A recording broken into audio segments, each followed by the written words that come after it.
Bueno, vamos a continuar con el documento de educación y proyecto de vida. No habíamos dejado ya para que ustedes lo trabajen todo el tema de la corporeidad. Y ahora entramos en una nueva dimensión. Perdón, dentro de la dimensión de la encarnación queda aún una última que es la comunitaria, la dimensión social. Dice el hombre en su condición comunitaria, comunión y participación. Bueno, voy a elegir tres números que me parecen lo más denso de este desarrollo para realizar un comentario. Bueno, en primer lugar, siempre lo que es la definición de la dimensión que se va a tratar suele ser lo más importante, a razón de que gracias a la definición uno empieza a ver una realidad desde una perspectiva. Si es una definición de tipo esencial, quiere decir que se acerca a esa realidad en aquel constitutivo que le es permanente. Cosa que no es poca cosa lograr eso, pero es muy difícil, por supuesto, realizar una definición de tipo esencial. Incluso se podría decir que una vez realizada la definición de tipo esencial, ¿cuál es la comprensión que yo tengo sobre eso, sobre esa esencia? O sea, cuál es el nivel de profundidad que tomo sobre cada uno de los conceptos que constituye la definición. Y cómo veo el entrelazado con otros conceptos que es algo necesario e indispensable para la comprensión de una realidad. En este caso se trata siempre de la realidad del hombre, o sea, nosotros mismos. Bueno, yo elijo el número 56, dice lo siguiente: la persona humana no puede ser considerada ni tratada tan solo en la dimensión de su individualidad, lo inefable e incomunicable. Resulta indispensable tener en cuenta con igual vigor su dimensión comunitaria, como constitutivo intrínseco. Según la expresión del Vaticano II, el hombre es en efecto por su por su íntima naturaleza, un ser social y no puede vivir ni desplegar sus cualidades sin relacionarse con los demás. El número 2. Es decir, el ser humano es tan profundamente relacional que sus relaciones no son algo que él simplemente tiene. En realidad las vive y se va autoconfigurando a través de ellas, como una de las fuentes primordiales de la construcción de su identidad. Estas consideraciones ponen de manifiesto una vez más la realidad y los alcances de la interdependencia de los hombres en lo bueno y en lo malo. La búsqueda del otro y de los otros puede quedar en el plano de la necesaria complementariedad funcional que da origen a la organización política y la sociedad. Pero solo podemos hablar de comunidad cuando vamos más allá de las funciones y organización para llegar al trato más o menos profundo de persona a persona en intercambio de calidez humana. Bueno, volvamos en la búsqueda del propósito que nos hemos formulado al principio, la búsqueda de la definición. Lo primero que pone es una observación que hay que tener en cuenta muy interesante, porque la estructura de la oración dice, cuando intentamos conocernos y conocer lo que es el hombre, dice, no solo hay que considerar tan solo, o sea, no solamente la dimensión de la individualidad, es decir, tú eres una persona única. Y tan única que no tenemos ningún parámetro, ninguna forma de poder realizar una definición de tu esencia. de tu propia identidad. Eso es imposible. En todo caso, podría decirse que eso es algo que se lo resguarda tu propio creador, que lo posee él solamente. Bien, entonces al ser únicos, seres que no nos podemos poner en una serie uniforme con otros y decir que en eso nos agotamos, todo lo contrario, salimos siempre de cualquier serie que nos quieran colocar. Póngase, bueno, tú eres un ser humano como todos los seres humanos. No, yo soy único. Bueno, tú eres, además de un ser humano, eres una persona como toda persona. No, yo soy una persona única. Bueno, tú eres un ser humano y una persona y por supuesto eres varón y sos como todos los varones. No, yo soy una persona varón única. Bueno, como todos los varones que han nacido en este tiempo, tú eres un varón que tiene las características de este tiempo, de esta cultura y a partir de esa crianza que te dieron. No, yo soy un varón que soy único, teniendo todos esos otros componentes, la manera en cómo eso se afectó en mí, cómo yo he permitido que ciertas cosas continúen y otras que no continúen, la sensibilidad propia y peculiar de cada uno, su carácter, lo que yo he ido decidiendo sobre mí, lo que yo he ido dejando, lo que yo he ido omitiendo, las cosas que le he tomado con mayor profundidad y otras con menos. Todo eso ha sido a razón de que soy único. Bueno,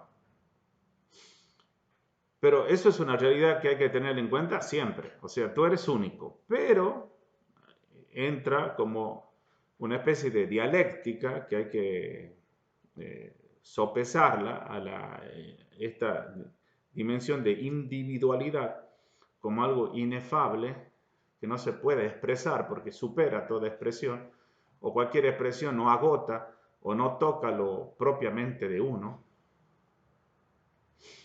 Resulta indispensable tener en cuenta con el mismo vigor, dice, su dimensión comunitaria. Bueno, así como soy único y no se puede comparar con ningún otro ser, este ser les algo intrínseco, íntimamente, el tener que relacionarse con otro ser. Bien, entonces ahí está la dimensión social o comunitaria.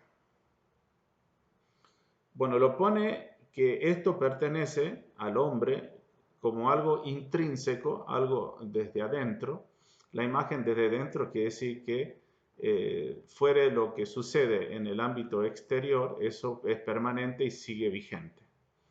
Algo que está dentro quiere decir que también cumple la función de que esto me sostiene en todo lo que aparezca afuera. Intrínseco e íntimo es nuestra dimensión que pertenece a nuestra naturaleza, nuestra dimensión social. Entonces, el primer elemento de una definición de qué es la dimensión comunitaria, pertenece a nuestra naturaleza o pertenece a algo intrínseco de nuestro ser. Primera característica que nos propone en una definición.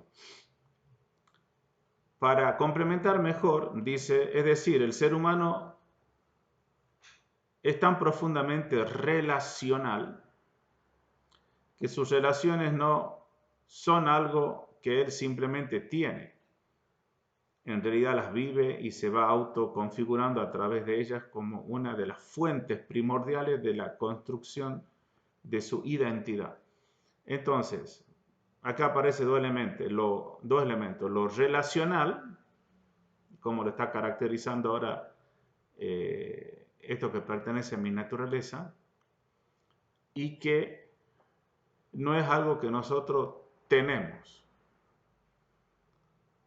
sino que gracias a ella es una fuente de la construcción de nuestra identidad. De modo que la individualidad que se despliega y que es algo único, lo hace solamente en el mundo de la relacionalidad. Y la relacionalidad lo que hace es desplegar esta originalidad que es cada uno. Entonces ya tenemos ¿qué es la dimensión comunitaria del hombre? ¿Qué es la dimensión social del hombre? Es la dimensión que pertenece a su naturaleza de relacionalidad que gracias a ella construye su propia identidad. Entonces, ¿qué es aquella dimensión que nos pertenece? ¿Qué es aquello de mi naturaleza que me pone en respectividad con otro ser, en relación con otro ser? Y me brinda el beneficio o gracias a ello me permite que yo construya mi identidad. Es la dimensión social. Esa es la dimensión social. Bueno, termina el último párrafo de este número con una diferencia entre dos tipos de modos de relación. Una le llama la relación funcional y otra le llama la relación más profunda. De modo que habría como dos ámbitos, dos formas distintas en donde uno despliega su relacionalidad. En el ámbito funcional, lo caracteriza, lo primero que se me puede venir a la mente es el mundo del trabajo. Acá dice la organización, el mundo de la organización social o la organización política, los modos que yo tengo de pertenecer a ciertos grupos a razón del trabajo o de un objetivo específico que quiera cumplir, llámese un club deportivo, un gimnasio u otras actividades que uno tenga. Y daría este otro ámbito que más profundo, donde el tipo de relación con la otra persona es mucho más profundo. La profundidad viene dada porque hay un intercambio de calidez humana. O sea, hay una comunicación con el otro mucho más cálida, mucho más íntima. Y ese sería otro grupo que se configura. O sea, no lo tenemos que tener con todos, sino que con un pequeño grupo donde uno se presenta o busca o se despliega de esa forma. Ambas son, digamos, necesarias, son fundamentales en la realización de la persona. Bueno, como se dan cuenta, una vez que se logró la definición y una comprensión mínima de la definición, hace una diferencia, una distinción entre dimensión, entre tipo de relacionalidad funcional y tipo de relacionalidad profunda, a razón de la calidez y el intercambio con esa otra persona de calidez. Bueno, continuamos entonces como nos queda mucho más claro la definición misma. Vamos a continuar con otro número que es el que sigue, 57. La vida de comunidad es la que forma y educa al hombre. Lo enfrenta con la verdad de sí, lo saca de sus vanas ilusiones y falsas autoimágenes, porque pone a prueba sus pretendidas virtudes y le manifiesta claramente hasta qué punto es en verdad lo que cree ser. Lo ayuda a conocerse y a reconocerse. Lo saca de su egoísmo porque le demanda continuamente atención al otro, disposición de servicio, comprensión, tolerancia e intervención solidaria. Los llama a la humildad y al reconocimiento de sus interdependencias hasta descubrir en los otros los acreedores de su gratitud y los destinatarios de sus dones como concreto destino de su ser vocacional. La comunidad constituye un aprendizaje de apertura y madurez porque se requieren muchas condiciones y la superación de muchas pruebas para llegar a la capacidad de compartir la vida, ya que compartir la vida profundamente es compartir la misión de amar. Bueno, en este número 57 hay toda una descripción de lo que dejó en la definición, porque dijo que en la dimensión social, que pertenece a nuestra naturaleza y que es de una naturaleza relacional, dijo que es gracias a esa naturaleza relacional como yo construyo mi propia identidad. Entonces la pregunta obvia sería, ¿y cómo es esa construcción de la identidad? O, mejor dicho, ¿por qué con la relación, en la respectividad, yo construyo mi identidad? Se dan cuenta que se está hablando de algo muy grande de lo que somos cada uno de nosotros, tu identidad, y la estamos basando que es en la medida o siempre y cuando te fijes qué tipo de relaciones, seas el que tú estableces, constituyes, buscas o quieres o te animas a entablar. Entonces para responder esta pregunta, para hacerla más clara, va a ser una descripción. En esta descripción ya nos compete algo por el objetivo que estamos buscando, es decir, cómo plantear en nuestro educando una serie de actividades o a razón de que lo ayude a ser mejor persona o que lo haga realizarse como persona. De todas las otras dimensiones, acá entramos en una donde dice, cuidado, acá está la construcción de su propia identidad. Entonces, si tú quieres educar a alguien, podría sonar de esta forma, tienes que enseñarle a relacionarse con las otras personas. El texto dice, la vida de comunidad es la que forma y educa al hombre. Muy bien, entonces tenemos que la educación va a aparecer, o el ámbito donde se puede desarrollar propiamente el fenómeno educativo es en el ámbito de una comunidad. Estamos entendiendo para el ser humano, en una comunidad. Se nos viene a la mente la primera comunidad, la comunidad familiar. Y todo lo que fuese o pensemos que sea una desfiguración de la constitución familiar, podríamos pensar directamente cómo se ve afectado el grado de educación o de construcción de la identidad de sus miembros. La pregunta sería, ¿por qué en una comunidad? Bueno, el primer punto que va a tener que demostrar es que uno en la relación con el otro se enfrenta con su verdad, es decir, como que nos desnudamos, nos mostramos tal como somos. Este enfrentarse con la verdad significa que te saca de las ilusiones y falsas autoimágenes o las pretendidas virtudes que tú crees tener y que en realidad no la tienes.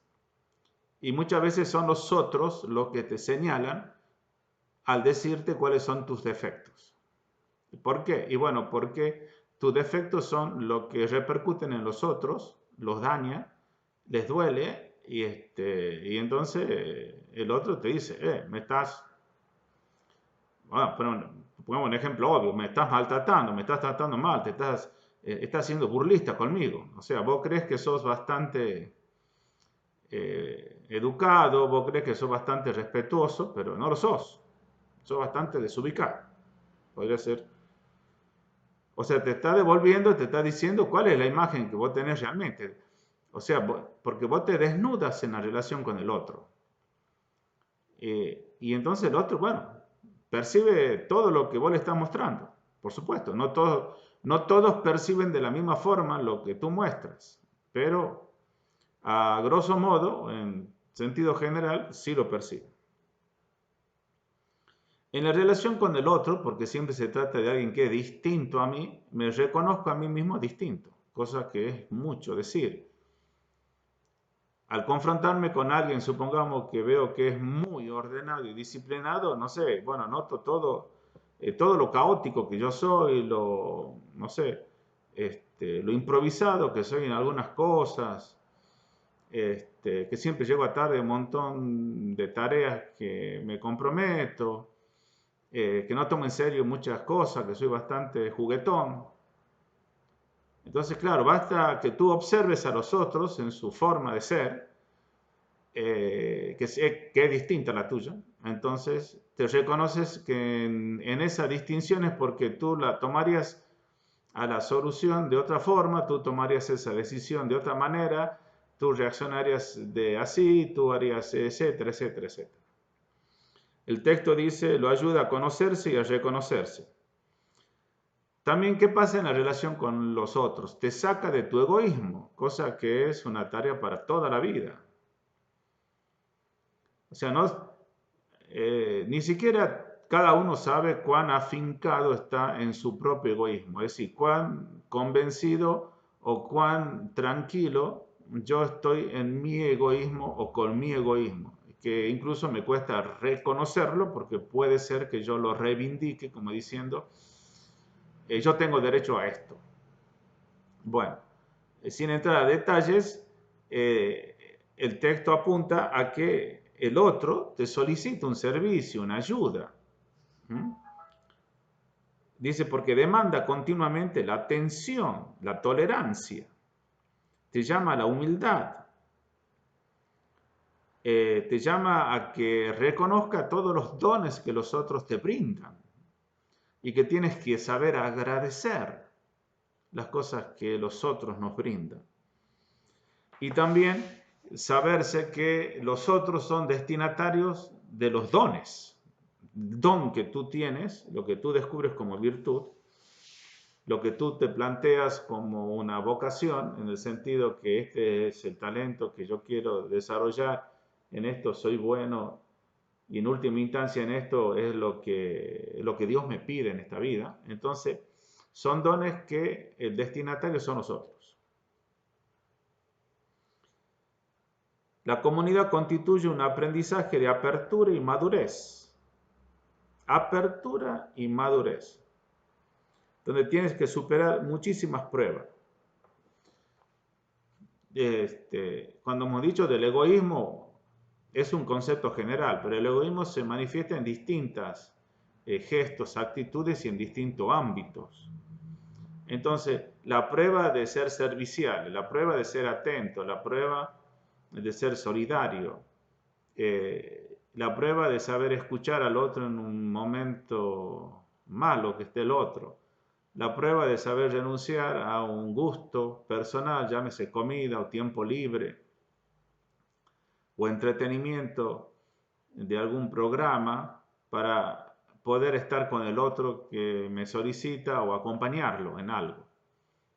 Entonces, todas las formas que tiene la generosidad también implica todas las maneras en que yo puedo ser egoísta, que decir, estoy encerrado en mí mismo, en mi gusto, soy narcisista, tengo bastante pereza para el trabajo, no soy una persona seria, soy manipulador, uso a los otros. Bueno, actualmente se titula todo este tema desde el ámbito de la psicología, relaciones tóxicas, o sea, vos sos un ser tóxico.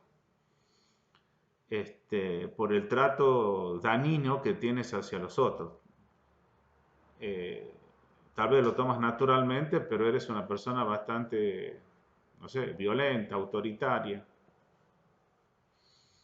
Lo justifica diciendo que ese es tu carácter, bueno, pero ese es un defecto, más que algo que tengas que sentirte orgulloso.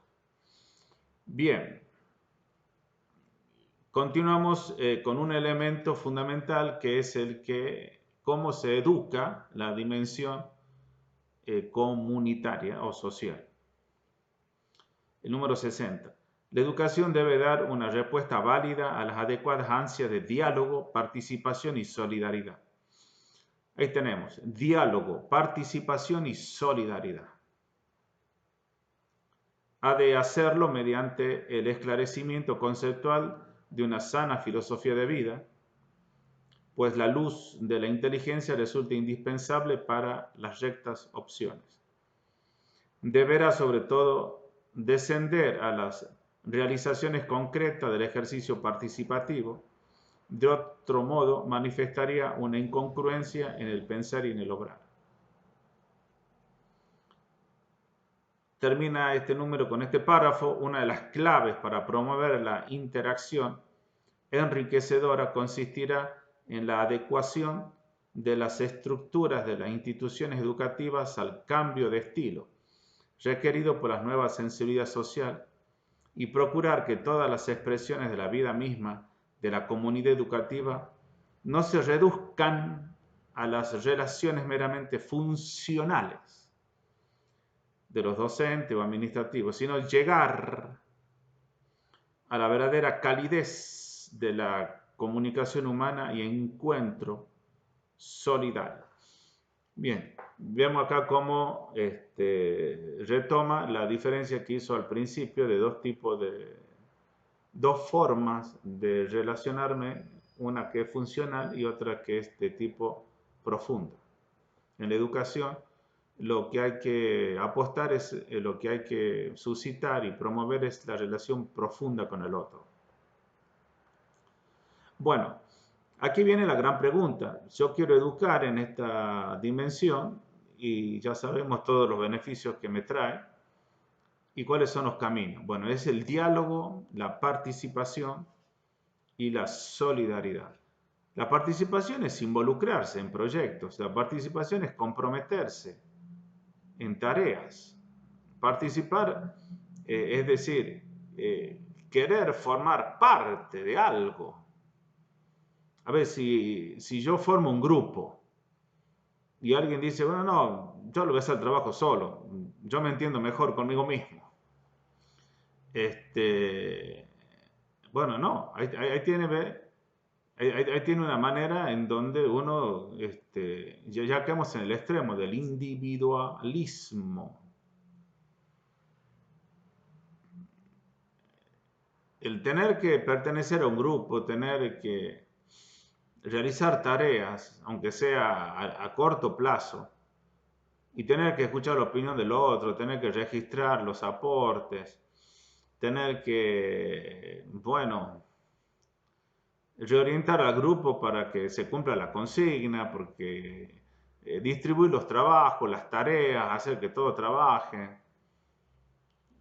es todo un trabajo, exactamente. ¿Por qué? Bueno, porque ya hemos dicho que en la relación con el otro, yo descubro el otro cómo es y le tengo que exigir que salga de su egoísmo, para decirlo de manera general, y el otro también descubre lo mío. Y en el grupo descubrimos los talentos de cada uno. Entonces muchas veces aparece de que, bueno, a ver, vos vas a hacer el afiche porque vos tenés linda letra. Bueno, vos haces el resumen porque vos entendés rápidamente el texto. Bueno, vos fíjate qué es lo que, cómo va a ser la presentación del tema.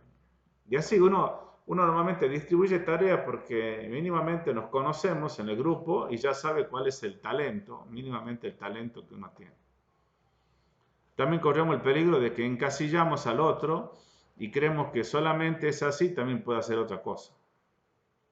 Bueno, el texto continúa, es muy rico, pero lo vamos a dejar acá porque quiero pasar a la otra dimensión.